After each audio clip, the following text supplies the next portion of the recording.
আসসালামু আলাইকুম।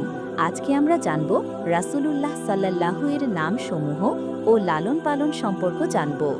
জুবাইর বিন মুতঈম হতে বর্ণিত রাসূলুল্লাহ সাল্লাল্লাহু ইরশাদ করেন, ইন্না লি আসমাউন আনা মুহাম্মাদুন ওয়া আনা আহমাদু ওয়া আনাল মাহি লাযী ইয়ামহুল্লাহু বিয়াল কুফরা ওয়া আনাল হাশিরু লাযী ইউহশারুন নাসু আলা কাদামাইয়া ওয়া আনাল আকিবু লাইসা বা'দাহু আহাদ। আমার অনেকগুলি নাম রয়েছে।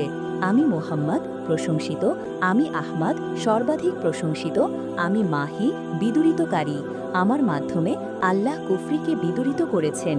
আমি হাসের, জমাকারী, কেননা সমস্ত লোক কিয়ামতের দিন আমার কাছে জমা হবে এবং শাফাআতের জন্য অনুরোধ করবে। আমি আকবেব, সর্বশেষে আগমনকারী। আমার পরে আর কোনো নবী নেই। বুখারী হা ৮৮৯৬, মুসলিম হা ২৩৫৪, মিশকাত হা ৭৫৭৬-৭৭। সুলাইমান মানসুরপুরী বলেন, উক্ত নামসমূহের মধ্যে মোহাম্মদ ও আহমদ হল তার মূল নাম এবং বাকিগুলো হল তার গুণবাচক নাম, সেজন্য তিনি সেগুলির ব্যাখ্যা করেছেন। এই গুণবাচক নামের সংখ্যা মানসুরপুরী গণনা করেছেন ৫৪টি। তিনি ৯২টি করার আশাবাদ ব্যক্ত করেছিলেন। মানসুরপুরী রহমাতুল্লিল আলামিন ৩, ১৯৮ পৃষ্ঠা। মোহাম্মদ নামের প্রশংসায় চাচা আবু তালিব বলতেন, ওয়াশাক্কা লাহু মিনাস মিহি লি ইউজিল্লাহু ফাদুল আরশি মাহমুদুন ওয়াহাজা মোহাম্মাদু। তার মর্যাদা বৃদ্ধির জন্য আল্লাহ নিজের নাম থেকে তার নাম বের করে এনেছেন। তাই আরশের মালিক হলেন মাহমুদ এবং ইনি হলেন মোহাম্মদ। সুলাইমান তারিখুল আউসাদ ১, ১৩, জাহাবি সিয়ারু আলামিন নোবালা ১, ১৫৩। উল্লেখ্য যে উক্ত কবিতাটি হাসান বিন সাবিত আনসারী রাও তার দিওয়ানের মধ্যে যুক্ত করেছেন। দিওয়ানে হাসান, পৃষ্ঠা ৪৭। লালন পালন। জন্মের পর শিশু মোহাম্মদ কিছুদিন চাচা আবুল আহাবের দাসী ছুয়াইবার দুধ পান করেন। তার পূর্বে চাচা হামজা বিন আব্দুল মুত্তালেব এবং তারপরে আবু সালামা তার দুধ পান করেন। তারা সকলে পরস্পরে দুধ খাইছিলেন। এই সময় পিতা আবদুল্লাহর রেখে যাওয়া একমাত্র মুক্ত দাসী উম্মে আয়মান রসুলকে শৈশবে লালন পালন করেন। এরপর ধাত্রী হালিমা সাদিয়া তাকে প্রতিপালন করেন। অতপর হালিমার গৃহ থেকে আসার পর মা আমেনা তাকে সাথে নিয়ে মদিনায় স্বামীর কবর জিয়ারত করতে যান এবং ফেরার পথে মৃত্যুবরণ করলে কিশোরী উম্মে আয়মান শিশু মুহাম্মদকে সাথে নিয়ে মক্কায় ফেরেন। পরে খাদিজা রাদিয়াল্লাহু আনহার মুক্ত দাস জায়েদ বিন হারেসার সাথে তার বিয়ে হয়। অতপর তার গর্ভে ওসামা বিন জায়েদের জন্ম হয়।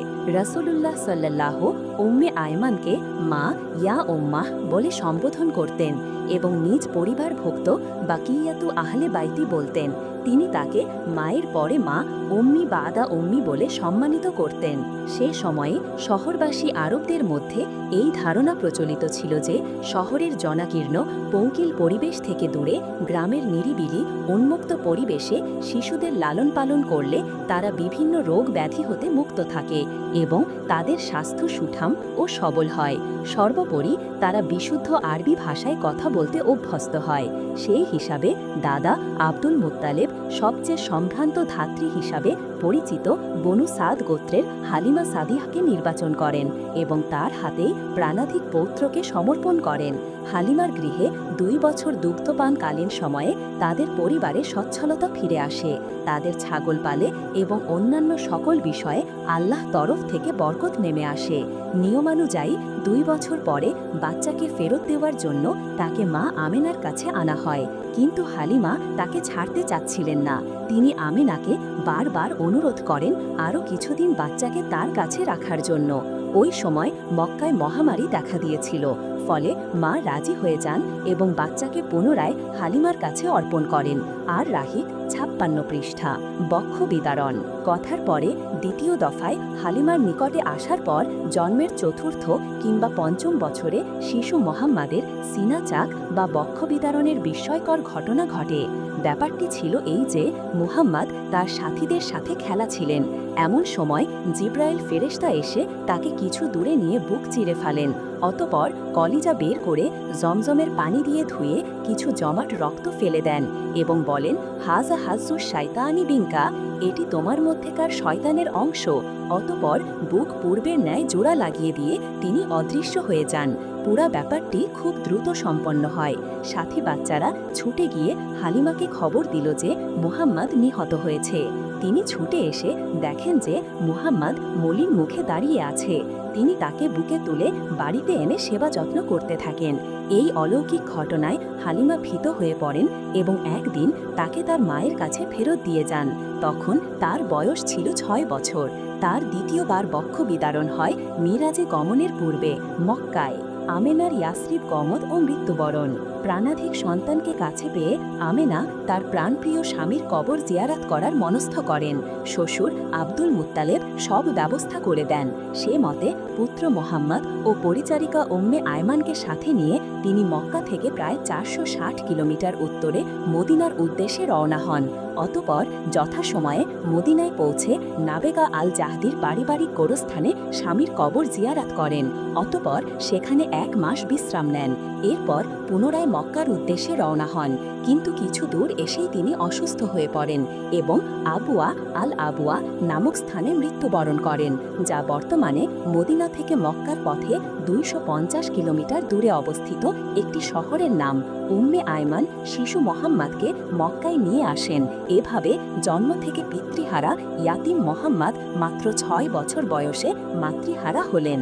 দাদার স্নেহ নিরে মোহাম্মদ। পিতৃমাতৃহীন ইয়াতিম মোহাম্মদ এবার এলেন প্রায় 80 বছরের বৃদ্ধ দাদা আব্দুল মুত্তালেবের স্নেহ নিরে। আব্দুল মুত্তালেব নিজেও ছিলেন জন্ম থেকে ইয়াতিম। সেই শিশুকালের ইয়াতিম আব্দুল মুত্তালেব আজ বৃদ্ধ বয়সে নিজ ইয়াতিম পৌত্রের অভিভাবক হন। কিন্তু এই স্নেহনীর বেশি দিন স্থায়ী হয়নি। মাত্র 2 বছর পরে শিশু মোহাম্মদের বয়স যখন 8 বছর, তখন তার দাদা আব্দুল মুত্তালেব 82 বছর বয়সে মক্কায় ইন্তেকাল করেন। ফলে তার ওসিয়াত অনুযায়ী আপন চাচা আবু তালেব তার দায়িত্বভার গ্রহণ করেন এবং আমৃত্যু প্রায় 40 বছর যাবৎ তিনি ভাতিজার যোগ্য অভিভাবক হিসাবে জীবনপাত করেন। কিশোর মোহাম্মদ ও ব্যবসায় গমন। 10 বা 12 বছর বয়সে চাচার সাথে ব্যবসা উপলক্ষে তিনি সর্বপ্রথম সিরিয়ার বুছরা শহরে গমন করেন। সেখানে জিরজিজ অর্থাৎ বাহিরা নামক জনয়েক দূরদৃষ্টি সম্পন্ন রাহেব অর্থাৎ খ্রিস্টান পাদ্রির সাথে সাক্ষাৎ হলে তিনি মক্কার কাফেলাকে আন্তরিক আতিথেয়তায় আপ্যায়ন করেন এবং কিশোর মোহাম্মদের হাত ধরে কাফেলা নেতা আবু তালেবকে বলেন, হাজা সাইয়্যিদুল আলামিন, হাজা ইয়াবআতুহুল্লাহু রাহমাতাল লিল আলামিন। এই বালক বিশ্বজাহানের নেতা, একে আল্লাহ বিশ্ব চরাচরের রহমত হিসাবে প্রেরণ করবেন। আবু তালেব বললেন, কিভাবে আপনি একথা বুঝলেন? তিনি বললেন, গিরিপথের অপর প্রান্ত থেকে যখন আপনাদের কাফেলা দৃষ্টিগোচর হচ্ছিল তখন আমি খেয়াল করলাম যে সেখানে এমন কোনো প্রস্তর খণ্ড বা বৃক্ষ ছিল না যে এই বালকের প্রতি সিজদায় পতিত হয়নি। আর নবী ব্যতীত এরা কাউকে সিজদা করে না। তাছাড়া মেঘ তাকে ছায়া করছিল, গাছ তার প্রতি নুইয়ে পড়ছিল। এতৎ ব্যতীত মোহরে নবুয়ত দেখে আমি তাকে চিনতে পেরেছি, যা তার বাম স্কন্ধমূলে ছোট্ট ফলের আকৃতিতে উঁচু হয়ে আছে। আমাদের ধর্মগ্রন্থে আখেরি নবীর এসব আলামত সম্পর্কে আমরা আগেই জেনেছি। অতএব হে আবু তালেব, আপনি সত্বর একে মক্কায় পাঠিয়ে দিন, নয়তো ইহুদিরা জানতে পারলে ওকে মেরে ফেলতে পারে। অতঃপর চাচা তাকে কিছু গোলামের সাথে মক্কায় পাঠিয়ে দিলেন। এই সময় পাদ্রী তাকে পিঠা ও তৈল উপহার দেন। ইবনু ইসহাক বলেন, পাদ্রী বাহিরা তাকে পৃথকভাবে ডেকে নিয়ে লাত ও উজ্জার দোহাই দিয়ে কিছু প্রশ্ন করেন। তখন তরুণ মোহাম্মদ তাকে বলেন, আমাকে লাত ও উজ্জার নামে কোনো প্রশ্ন করবেন না।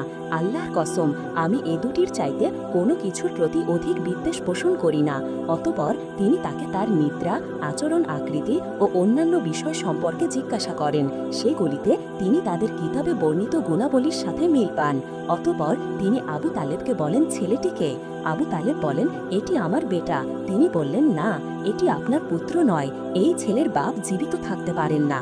তখন আবু তালেব বললেন, এটি আমার ভাতিজা। বাহিরা বললেন, তার পিতা কি করেন? জবাবে আবু তালেব বলেন, তিনি মারা গেছেন, এমন অবস্থায় যে তার মা গর্ভবতী ছিলেন। বাহিরা বললেন, আপনি সত্য বলেছেন। আপনি ভাতিজাকে নিয়ে আপনার শহরে চলে যান এবং ইহুদিদের থেকে সাবধান থাকবেন। বাকি এত আহলে বাইতি, আপনার ভাতিজার মহান মর্যাদা রয়েছে, ইবনু ইসহাক ১৮২। কিছু কিছু খ্রিস্টান প্রাচ্যবিদ এই ঘটনা থেকে নবী চরিত্রের ওপরে অপবাদ দিতে চেষ্টা করেছেন যে তিনি পাদ্রী বাহিরার নিকট থেকে তৌরাত শিখেছিলেন, যা থেকে তিনি কোরআন বর্ণনা করেছেন, অথচ তখন তৌরাত বা ইনজিল আরবিতে অনুদিত হয়নি। তাছাড়া মুহাম্মদ সাল্লাল্লাহু আলাইহি ওয়াসাল্লাম তখন মাত্র ১০-১২ বছরের বালক, যিনি মাতৃভাষা আরবিতেই লেখাপড়া জানতেন না। অঙ্কাবুত ২৯-৪৮। তিনি ও তার বংশের সবাই ছিলেন উম্মি বা নিরক্ষর। তাহলে কিভাবে এই সংক্ষিপ্ত সাক্ষাতে তিনি পাদ্রীর নিকট থেকে তৌরাত শিখলেন, যা হিব্রু ভাষায় লেখা ছিল?